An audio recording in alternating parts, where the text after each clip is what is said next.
आज भक्तों तुम्हें शूर्पणखा के बारे में बतलाता हूँ।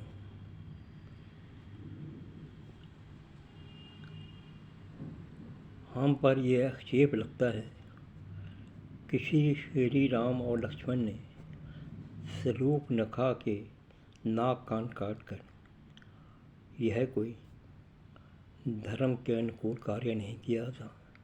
उन्होंने एक अबला नारी का उपहास किया तो यह तो धर्मशास्त्र के अनुसार अन्याय है, लेकिन जो यह दुष्प्रचार कर रहे हैं उन्हें सत्य कथा का ज्ञान नहीं है। मैं तुम्हें इसके पीछे कौन सी कथा थी, श्री राम तथा लक्ष्मण ने यह कार्य किस लिए किया, वह बतलाता हूँ, ध्यान देकर सुनो। कहते हैं एक बार मंदोदरी और शूर्पणखा मंदोदरी के कक्ष में बैठे हुए थे। मंदोदरी ने शूर्पणखा से कोई वैसे ही बात की। उसने शूर्पणखा से कहा, हे बहिना,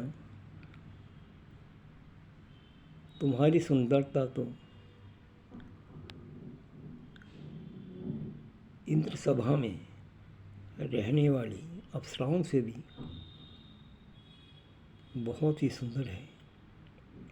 शूर्पणखा ने यह समझा कि मंदोदरी उसका उपहास कर रही है।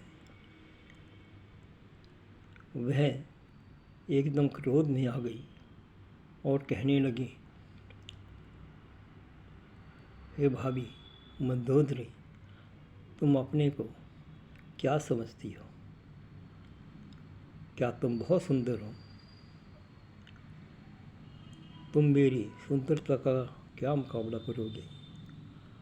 तुम्हारी जुबान में विष है। लगता है जैसे तुम किसी नाग लोक से आई हो, पर उसे यह स्मरण नहीं रहा कि नागलोक से मंदोदरी नहीं परंतु वह समय वहाँ से आई हुई है, क्योंकि पूर्व जन्म में शूर्पणखा का निवास नागलोक ही था। उसने मंदोदरी की सुंदरता पर भी ताने कसे। मंदोदरी जिससे आहत हो गई और उसने उसे यह श्राप दे दिया कि हे शूर्पणखा, तो अपनी जिस सुंदरता पर अभिमान करती है, देखना एक दिन वह सुंदरता तुम्हारी नहीं रहेगी और जिस नागलोक की तुम बात कर रही हो, कोई नाग ही तुम्हारे नाक कान काट डालेगा। इससे शूर्पणखा बहुत घबरा गई, क्योंकि मंदोदरी को वाणी सिद्ध थी। उसने कुमारी अवस्था में भगवान शिव की आराधना करके यह वरदान प्राप्त किया था। अब शूर्पणखा सोचने लगी क्या किया जाए। उसने ब्रह्मा जी की शरण ली और उनकी आराधना की। ब्रह्मा जी उसके सामने प्रकट हुए। उसने कहा, इस शूर्पणखा, आप किस लिए याद किया है? मुझसे तो तुम वरदान प्राप्त कर ही चुकी हो। शूर्पणखा ने कहा, हे पितामह, आज तो मुझ पर मुसीबत का पहाड़ आ गया है।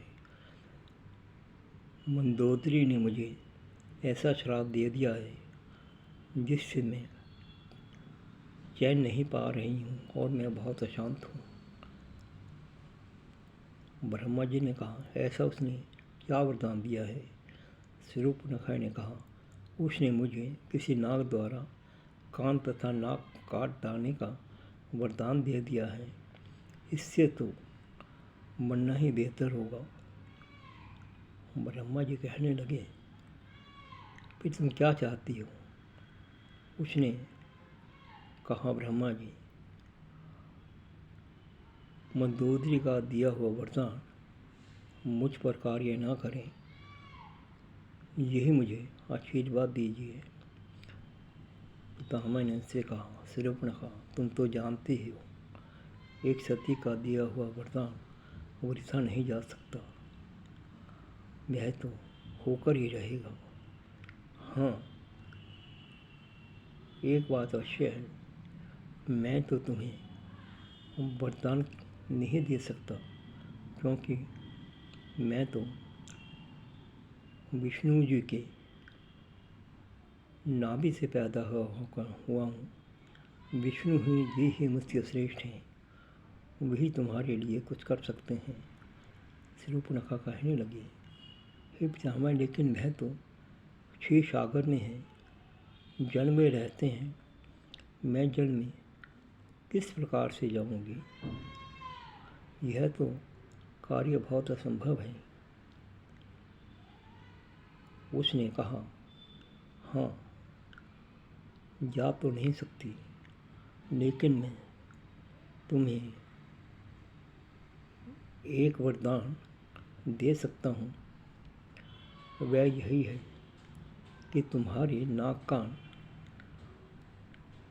कोई भी नाग या अन्य देवता नहीं काट सकेगा, जब तक तुम भगवान विष्णु की परिक्रमा ना कर लो। शूर्पणखा इससे खुश हो गई और कहने लगी, अवश्य ही, तब तो मैं पितामह जो वरदान मांगने आई थी उससे भी मुझे बड़ा वरदान मिल गया है, इससे तो मैं अमर हो गई। पर शूर्पणखा ने पूछा, हे पितामह, मुझे भगवान विष्णु की कितनी परिक्रमा करनी पड़ेंगी ताकि मैं उस श्राप से बच सकूं? उसने कहा, हे शूर्पणखा, यदि तुम भगवान विष्णु के 4 परिक्रमा कर लो, तब मंदोदरी का दिया हुआ श्राप तुम पर कुछ असर नहीं करेगा। शूर्पणखा अभिमान में आ गई। उसने कहा, हे पितामह, विष्णु जी मेरे इष्ट नहीं हैं, मेरे इष्ट तो भोलेनाथ हैं। मैं उनके 4 परिक्रमा कभी नहीं करूँगी। यदि 4 परिक्रमा नहीं करूँगी तब क्या होगा? वह कोई मेरे इष्ट थोड़े ही हैं, मैं तो उनके सिर्फ 3 ही परिक्रमा करूँगी। तब पितामह ने कहा, तब तो मंदोदरी का श्राप तुम पर घटित होकर रहेगा। शूर्पणखा, तुम चाह रही कर लेना। वो अभिमानी स्त्री नहीं मानी और उसने कहा, भगवान भोले के होते हुए भगवान विष्णु मेरा क्या करेंगे? बस यही अभिमान ने उसे तीनों लोगों में निंदित करवा दिया। जिस समय वह चित्रकूट में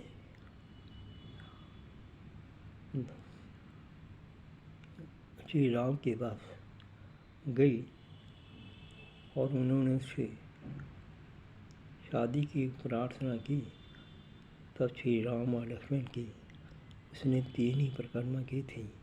चौथी परिक्रमा पर तो वह सीता को लिए मारने के लिए दौड़ी। यदि वह 4 परिक्रमा कर लेती तब लक्ष्मण उसका नाक कान नहीं काटते, लेकिन सती का दिया हुआ श्राप